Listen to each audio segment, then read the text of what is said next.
What's up, everybody? Hey, it's Mike, Real Low Dad. I guess we should maybe talk about the front yard since I haven't talked about it in a while. Today is Sunday, November 3rd, first day of the time change, so it's actually getting ready to get dark here real quick. Overall, I'm actually pretty pleased with how things have turned out in the front yard. I've faced quite a few hurdles along the way.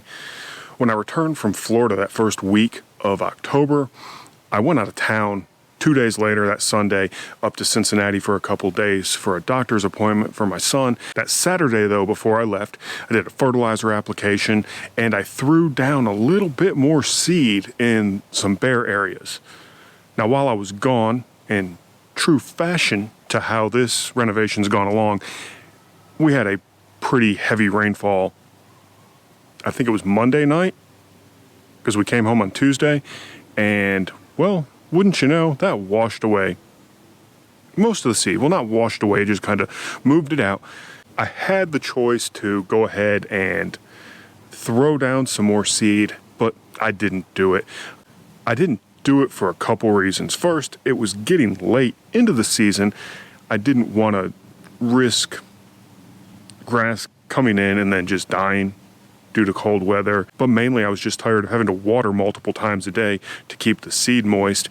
It was negatively impacting the established grass, so I decided, hey, no more seed. We're just going to let things go on their own. The KBG, spreads via rhizomes, so that's going to naturally fill in over time. The ryegrass actually supposedly does that too with this variety. So I have two self-repairing grasses in the front yard, so we're going to leave it at that. Should I need to overseed in the spring, just to kind of help things along if I want to, I do have some seed left over for that. So I'm not worried at all, and I'm just going to let things ride. And with proper cultural practices, everything should turn out fine. One thing I'm going to have to be careful about, though, if I do choose to add more seed in the fall, is my use of pre-emergents. I use tenacity at seed down because it does have pre-emergent capabilities. However, those don't last very long. They only last about 28 days, and with the heat, I think it lasts even less. I applied a second round of tenacity at around like the day 35 mark. I overseeded again that day. I was also battling goosegrass, and tenacity is labeled for goosegrass, and it was young goosegrass, so it took care of it really well. Very pleased with the results. But for actual pre-emergence, I'm going to be using what I have a lot of, and that is prodiamine. Typically, I only do one prodiamine application a year, and it's not even at the full rate. And I've been getting decent weed control with that. However, I am going to be doing a fall. It's going to be a very late fall, almost winter application of prodiamine on the front yard. And I'm doing that mainly for POA suppression. I did have a little bit of it last year. I know it doesn't really work all that great for POA, but I'm going to try it. I also have some broadleaves and stuff that are mixed in from, the next door neighbors, and those make their way through. And I need that little extra layer of protection. So let's take a quick look at the label for application rates. I'm going to be going at the absolute lowest for the Kentucky bluegrass and perennial ryegrass. That's like 0.185 ounces per 1,000 square feet. I'll be using about 0.24 ounces for my both front and side yard. And I'm going to apply that around December 4th. Now, why that late? Well, that's simply my 60-day mark from the last time I put seed down. The label says 2 mowings or 60 days, whatever's longer. I'm going with 60 days because it's longer. The label on prodiamine also states that I can overseed again after 4 months at a 0.75 pounds per acre rate.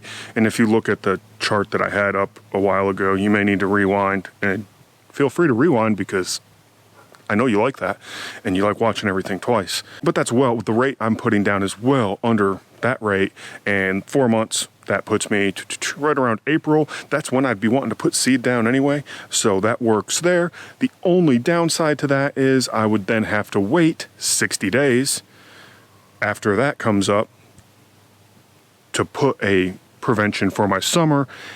And so that's where things are kind of like, do I do it or not? Because by that time, 60 days after, you're looking mid-June, crabgrass is already in full swing. Goosegrass is starting to pop its ugly freaking head, along with thousands of other things.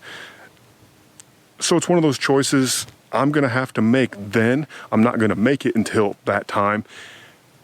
And it's one that you may have to make as well. So you have to take all of these into consideration. You know, I could try maybe tenacity again, but I don't want to overuse that.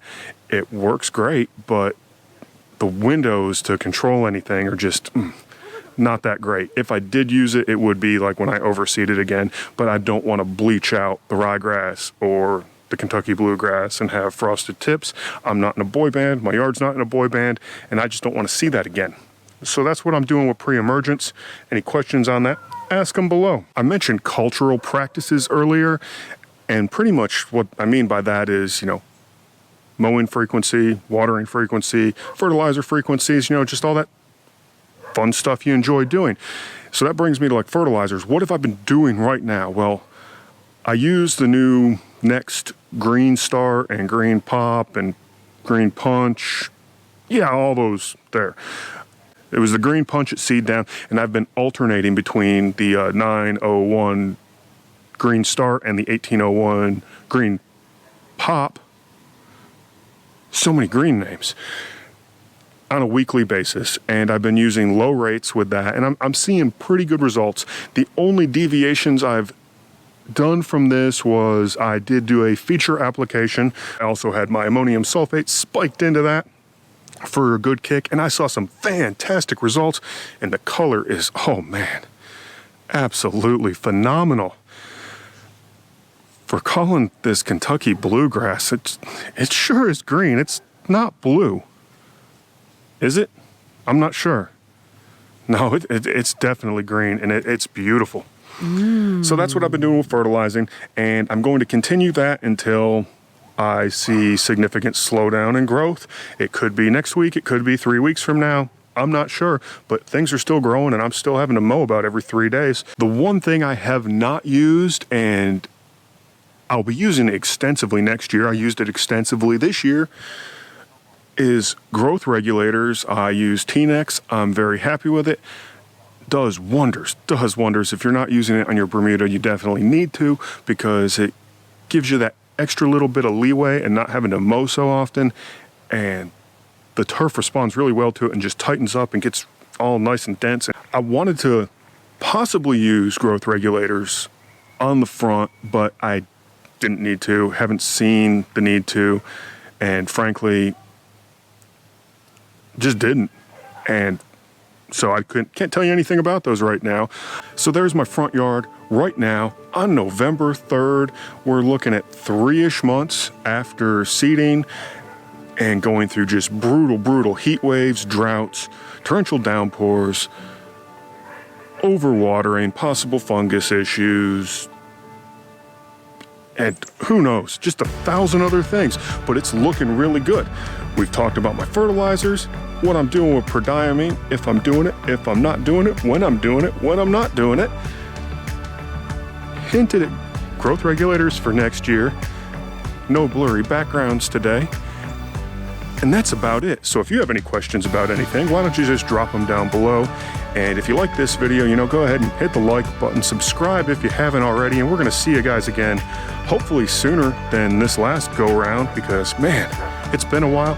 I've been busy, but hopefully things are starting to point into a more productive direction. So anyway, y'all enjoy your getting dark early, and I have to go now, go to bed.